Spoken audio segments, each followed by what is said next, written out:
1 lesson 5 are infinite limits. So we say infinite limits because, of course, if they go to a plus or minus infinity, that means there really is no limit, but we're still going to write a value infinity or minus infinity. So if someone asks you, does the limit exist, you would say no, but we're still going to write that and call it an infinite limit. So we're going to say the limit is infinity. Means that what? For each m bigger than 0, there has to be a delta bigger than 0 so that if we get close enough to the value c that we're trying to get to, which means it's somewhere less than that delta, then the function value has to be bigger than m. So no matter what m we pick, if we get close enough to that value, we can find a value which is bigger than it. We'll go to minus infinity means that for each n less than 0, there has to be a delta. So that again, if we get close enough to this value within delta, then that function value, we can find some function value which is less than that capital N. For one-sided limits, you would have to replace this with only the values that are on the left or from the right. Again, generally we're not going to use those limits, but that's the formal definition of a limit. What we'll think about them in other ways as we do it. Again, this does not really imply that the limits exist because infinity is not a number. It just means f of x increases or decreases without out of bounds. So when we say this, it really means f of x will increase all the way to infinity as x gets closer to c, and here it's going to go down to minus infinity as x gets closer to c. So those aren't really limits, but we're going to write it like that. So if we have infinite limits, so f and g are functions, and g has a finite limit, but f goes to infinity, then if we take the sum, then the sum of that will go to infinity. And if we take a product and the product of g is bigger than 0, so meaning this is a positive number, then this would go to positive infinity. But if g happened to be a negative number, then that would end up going to minus infinity.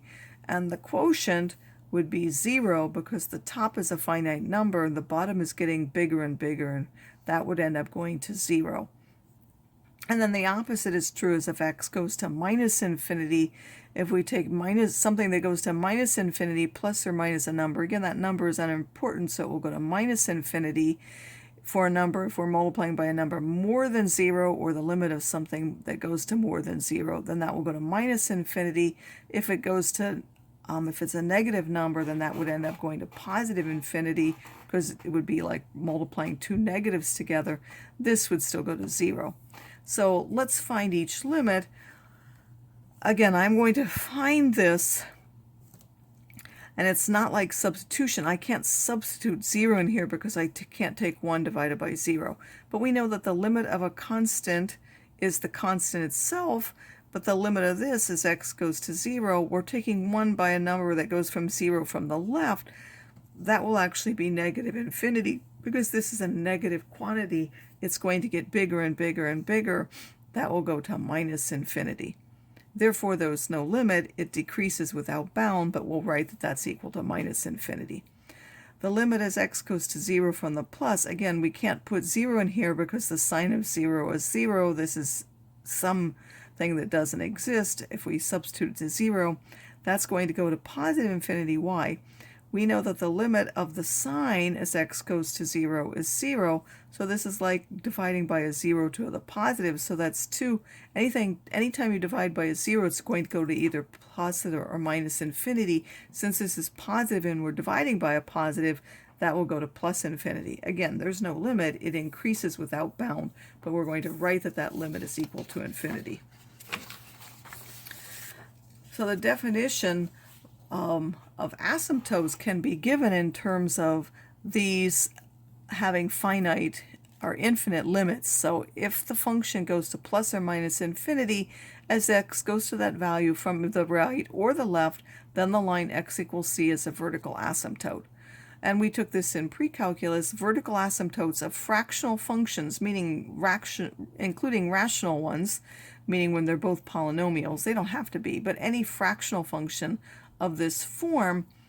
So we're saying f of c isn't 0 and g of c is equal to 0, but there's an open interval containing c where g doesn't equal 0. Then for all x not equal to c in that interval, this function has a vertical asymptote of x equals to c. If f of c is 0, we can't use the result since we would get an indeterminate form 0 over 0 in the limit. So find the vertical asymptotes of any of these. So just like we did in pre-calculus, we would factor that. Again, that's our g and that's our h. But now we're going to actually do it in terms of limits sometimes, so I'm going to do it both ways. The top part, g of 2, is not equal to 0. H of 2 is equal to 0, which implies that x equals 2 is a vertical asymptote. G of minus 2, again, if we put minus 2 in there, that's 4, so that's not 0. H of minus 2 is 0, so the x equals minus 2 will be a vertical asymptote. If we use definitions, we have to show that the limit as it goes from the left and from the right is plus or minus infinity. I'm going to do both of them. So as we go from 2 to the minus of f of x, of course, this is going to be minus infinity. If we go to 2 from the minus, well, the top part goes to 4, which is a positive number, and then the bottom part will go to 0 because this particular one is going to go to 0, and that would be a positive over a negative number, so that will go to minus infinity. If we go to the plus, again, the top part goes to 4, this part goes to 0. Again, those are both now positive things because I'm going from somewhere bigger than 2. So this is a positive, this is a positive, this is a positive. That will go to positive infinity. So x equals 2 is a vertical asymptote. If we do it from a minus 2, we'll find similar things, only it will be switched as we go from minus 2. Again, this is a positive, this is a negative. This is going to be a negative because this is now coming to 2 from the left. So that would be a positive over a negative and negative. Again, the 0 is negative. We're just looking at the signs. That would be an infinity because a negative times a negative is a positive. If we go from minus 2 to the positive, this one would be, again, this is now bigger than minus 2. So this would be positive. This one would still be negative. This one would be positive. Again, we're still dividing by 0, so it's going to go to infinity. But this will now be minus infinity, and again, x equals minus 2 is a vertical asymptote. We may have to use combinations of things. In this case, we have x cubed plus 1 over x plus 1. Of course, this is a sum of 2 cubes, so we can factor that. That will cancel, and that will be a polynomial. So x is, of course, x can't be equal to minus 1 there because that's in the bottom, but there's no vertical asymptote. Its graph has a hole at that point. Again, if we found the limit at x equals 1 from both the plus and the minus, we could substitute into that point. They're not going to go to infinity. If we have something like the tangent of theta over theta, we can split that up into sine over theta of theta and 1 over cosine because that's the sine over cosine is tangent. It could have a vertical asymptote at theta equals 0 or any theta where the cosine is 0. So the limit of g of theta is now 1 times 1 when that's 0, because this goes to 1 and this goes to 1. So there's no vertical asymptote at theta equals 0, but there will be vertical asymptotes wherever the cosine is 0, because if we approach any of those values, this will be defined, but this will be still going to 0. So there will be vertical asymptotes at those points.